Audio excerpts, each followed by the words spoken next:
Hello everyone, it's Leland here. I figured I should give you guys an update. So, as some of you might know, my wife and I went to China for the Lunar New Year, and we're in Heze, Shandong. A lot has happened since we landed. We landed on the 16th of January, but more or less the breakdown, my wife and I got picked up at the airport in Jinan, right? And her little brother picked us up, and he had a cold. And of course, sitting right next to him, he gave me the cold pretty quickly. And, just figured I had the cold. And about a day later, my wife comes down with cold symptoms, except unlike me and her brother, she's got a fever. And for the next 4 days straight, on and off, she gets a temperature of up to 101, 102 degrees, just constantly on and off throughout the day. She went to a hospital and they put her on an IV drip for 2 hours a day with an assortment of things going through her bloodstream, including antibiotics and fever medication. At the time that she started going to the hospital, it was around the 23rd of January. And that's when we got the news that the Wuhan virus was a big deal and spreading. So we were pretty worried at that time because I had just come down with cold symptoms and she had flu symptoms. So we were super stressed out about that. We weren't sure what to make of it quite yet. It's the 29th of January now. Both of us have recovered from our cold and flu-like symptoms after 4 days of treatment. My wife's fever was gone. Her cold is almost completely gone. And at this point, we're just getting excess mucus out of our nose. And my coughing stopped completely. In fact, I barely had any. I figured I should make a video because there's a lot of false information going on out there. And as someone who's actually in China, has access to Chinese news made for Chinese people, and people who can fluently speak the language and translate everything coming out of China, I figured maybe I have a perspective that would be valuable to people who are looking for answers. So, one, I don't think my wife and I have contracted the Wuhan virus yet.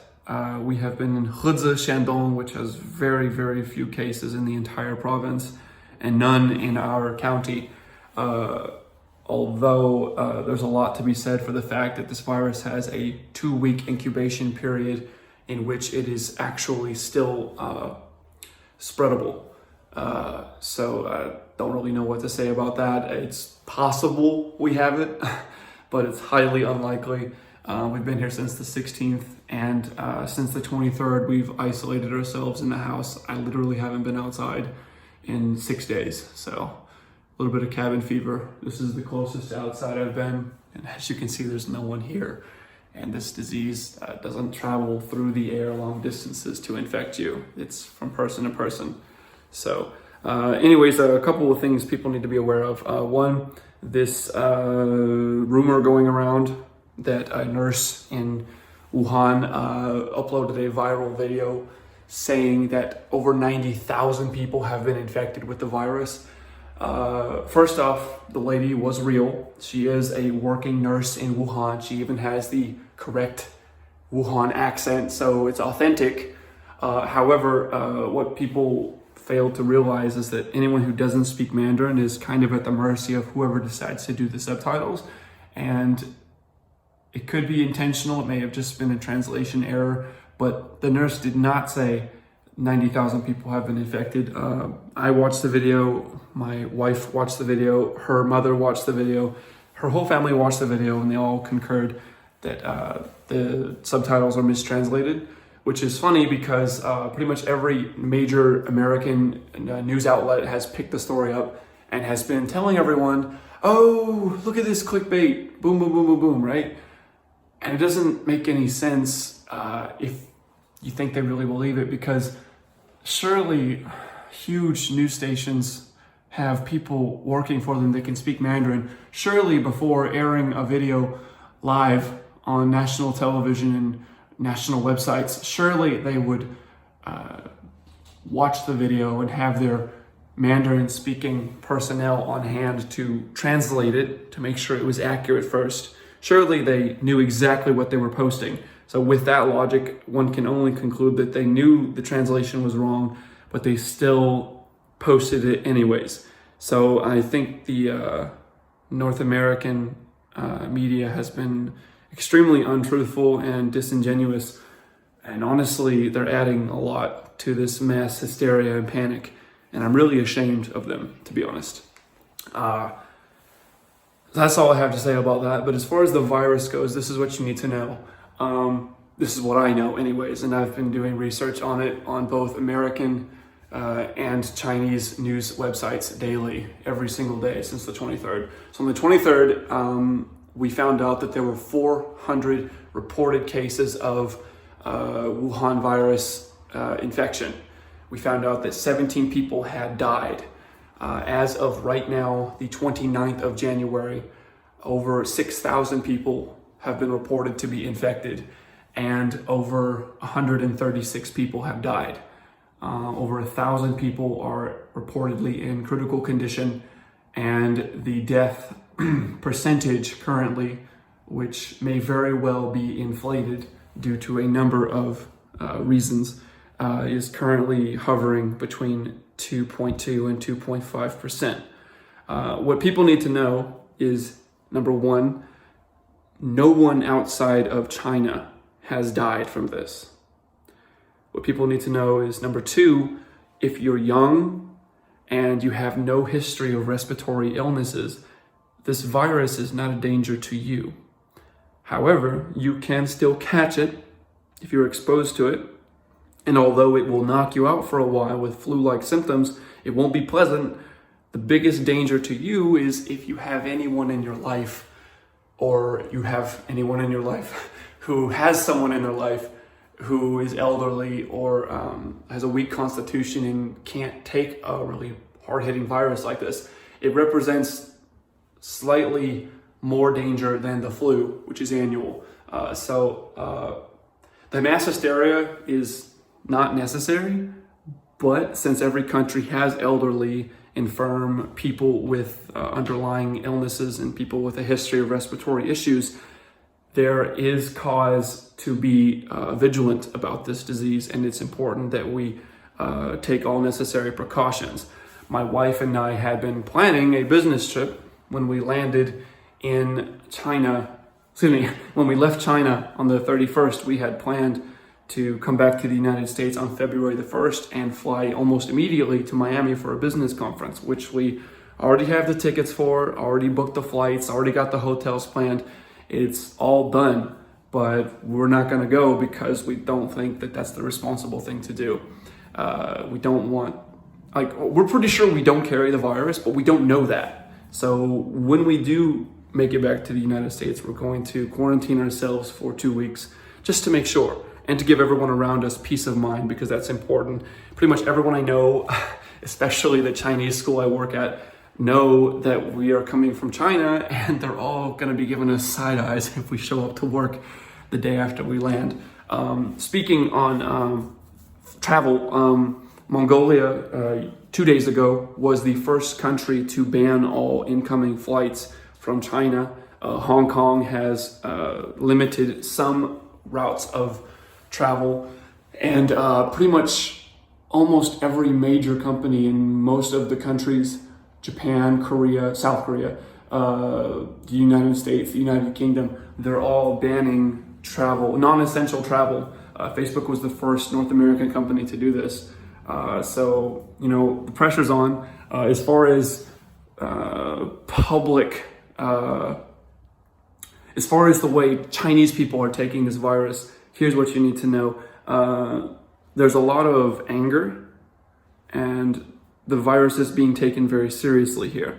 So first off, in Wuhan, the local government knew about the virus for weeks, and the seriousness of the virus weeks before the Lunar Festival. But for unknown reasons, they withheld this seriousness from the public. It wasn't until the 23rd, when most people were already in the midst of their travel preparations and probably already traveling, that Wuhan finally said, hey, this is serious, don't get out of your house. And this is a big deal because this is in the middle of probably the largest, most busy traveling time of the year. Like, you got to consider this. The Lunar New Year is a huge, huge deal to Chinese culture. Chinese people make up 1/5 of the world's population. People are traveling all over the world from and to China during this time period. It's a huge, huge deal when it comes to travel. Most airlines account 90% of their annual travel to Chinese people. So Chinese people are big travelers. So the fact that we didn't have quarantine set up, the fact that we didn't have face masks set up beforehand in Wuhan is a big deal. A lot of people in China, especially those currently under quarantine in Wuhan, are really angry about this. There's a lot of public outcry on Chinese versions of websites like Reddit. The top trending topics are calling for the removal of their local government and the replacement of the leadership there because they don't think these people are qualified. Or at least they don't think these people are putting their safety first. They're more concerned about the economy rather than the global health. So that's something to consider. The Chinese people are taking this very seriously. There's a lot of memes going on websites or apps like Douyin, where villages, and villages is kind of a strange word in China. A village could have over 1 million people in it, but they're small cities compared to big ones like Beijing or Shanghai. Heze would be considered a village of some sort, and they have a population of 3 million. So, but this is considered a poor city by Chinese standards. But you know, it's a nice city. I like it. Anyways, there's a lot of memes floating on around websites like Douyin where villagers are the village chiefs and stuff. They're wearing face masks. They're standing outside the entrances to all of the areas, every entrance in their city, in their village, and they're not letting anyone come in unless they have an ID proving that they are from this area. I'll give you a funny example because this happened just a few days ago. We did have family that came over for New Year's, okay?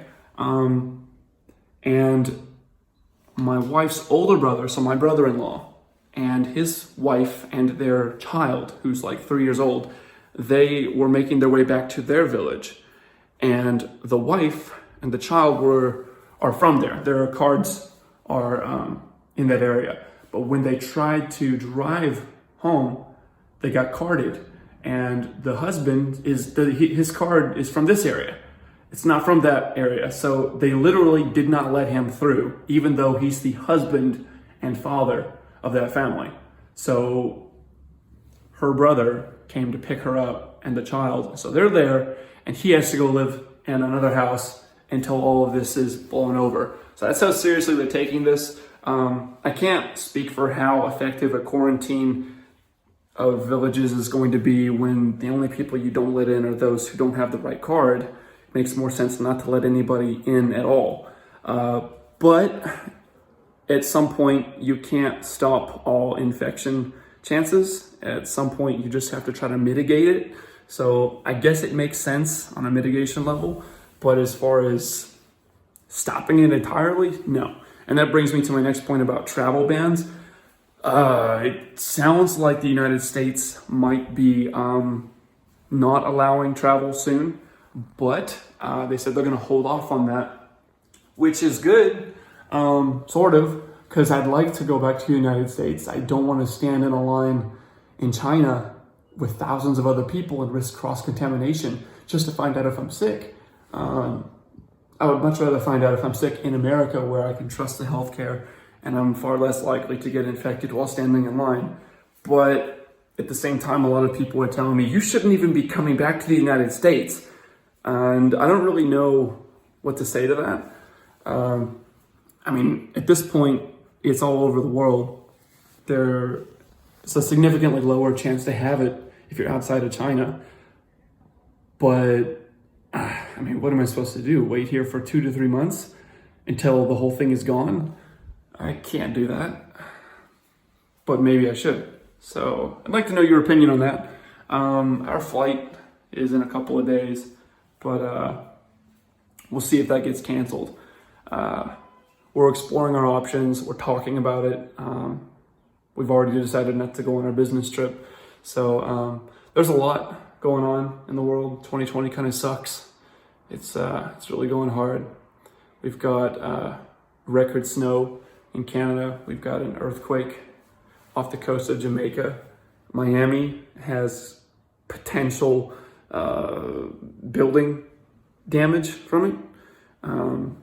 Kobe Bryant died, and his daughter died, and so many other people died in that helicopter crash. 2020 is just not taking any time to get started. So hopefully we've got some good news coming up. But I just wanted to keep everyone updated, and if I can get back to America, then I will, and I'll quarantine myself, of course. But God bless everyone, and thanks for watching. If you have any questions, feel free to ask. Cheers.